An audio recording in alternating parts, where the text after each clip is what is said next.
J'espère que vous allez bien. Bon, moi j'ai l'air un peu fatiguée, mais je vous promets que tout va bien. Aujourd'hui, nous allons préparer une recette traditionnelle de Noël, c'est le fameux cougnou. Je suppose que vous le voyez partout, ce petit bonhomme sur les étalages de boulangerie. Mais là, nous allons préparer notre cougnou et je vous promets qu'il est 1000 fois meilleur que tout ce que vous allez trouver, bien entendu. En plus, justement, il fait froid, on ne sait pas que faire le dimanche ou les mercredis après-midi avec les enfants. Eh bien, c'est justement l'occasion de le préparer. En plus, ils seront super fiers parce que ce seront eux qui l'auront préparé et ce sera leur cours. Donc, c'est vrai que la recette est un peu longue à préparer, mais je vous promets que ça en vaut la peine. Donc, nous, on se dit direction cuisine et c'est parti!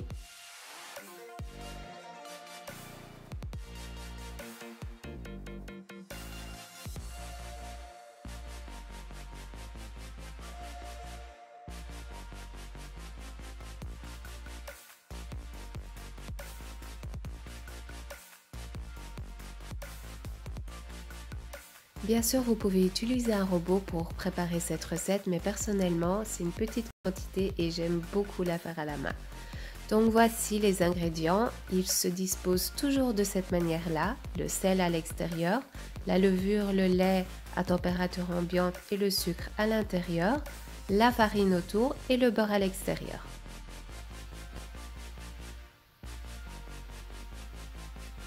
Tout d'abord, nous allons commencer par délayer la levure dans le lait à température ambiante.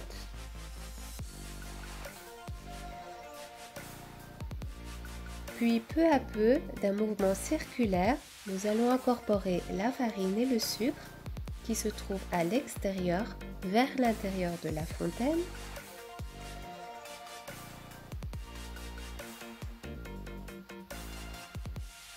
À l'aide de la corne, nous allons ramener le reste de la farine et le sel vers l'intérieur.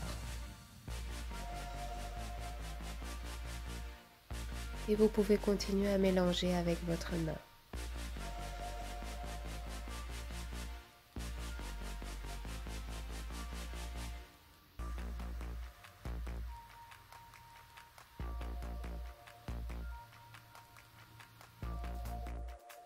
Maintenant, nous pouvons ajouter le beurre qui est à température ambiante et nous allons pouvoir commencer à pétrir la pâte.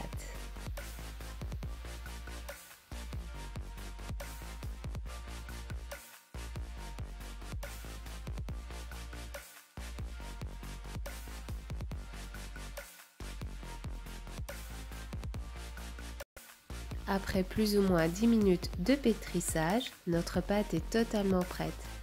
Elle ne colle plus du tout à la table.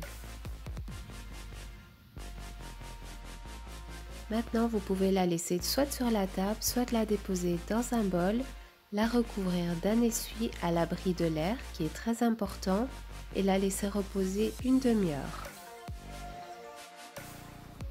Après une petite demi-heure de repos, nous allons la sortir. N'hésitez pas à mettre un peu de farine sur la table avant et nous allons la dégazer en aplatissant un peu à l'aide de la main et du poing.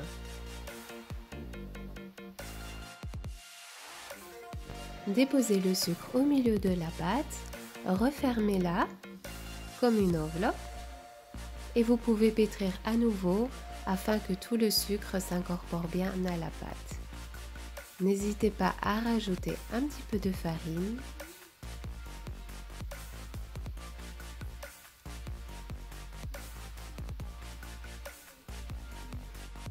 Maintenant, à l'aide de notre corne, nous allons couper notre pâte en 4 afin d'avoir 4 petits cougnous.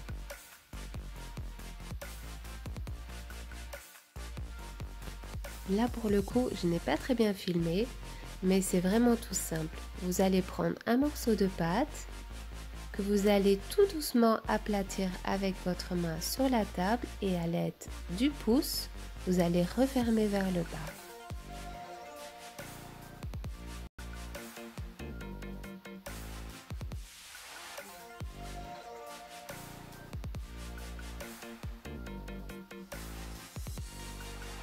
Dès que nos petites boules sont prêtes, nous allons à nouveau déposer un essuie dessus pour éviter les courants d'air et laisser reposer pendant 15 minutes. Nous allons prendre un petit bâton, l'aplatir légèrement et à l'aide de nos pouces, nous allons le refermer vers l'intérieur, en faire des petits boudins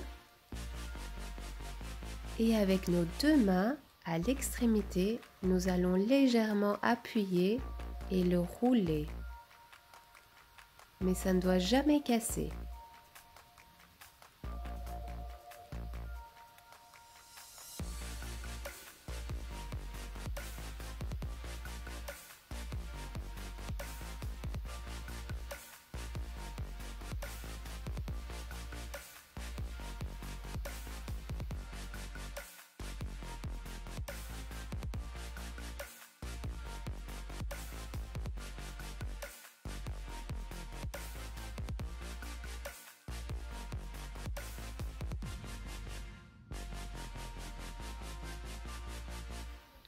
Maintenant, nous allons laisser reposer nos kumyu pendant une demi-heure dans un endroit à l'abri de l'air et humide.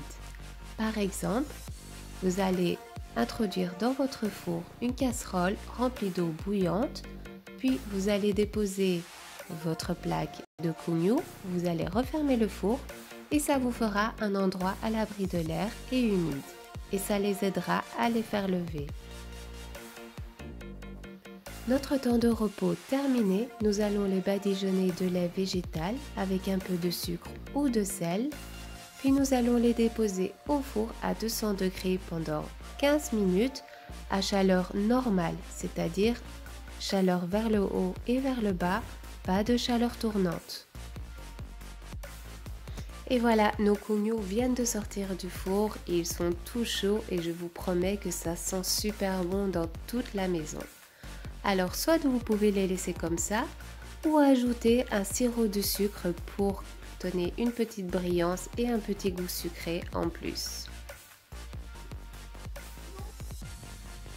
Et voilà, nos kumyu sont terminés. Je vous promets qu'ils sont vraiment top, ils sont bons, ils sont pas trop sucrés, ils sont moelleux. En plus, ils viennent de sortir du four, c'est vraiment une tuerie. Vous pouvez ajouter un peu de beurre ou de chocolat et même sans rien, ils sont vraiment super bons.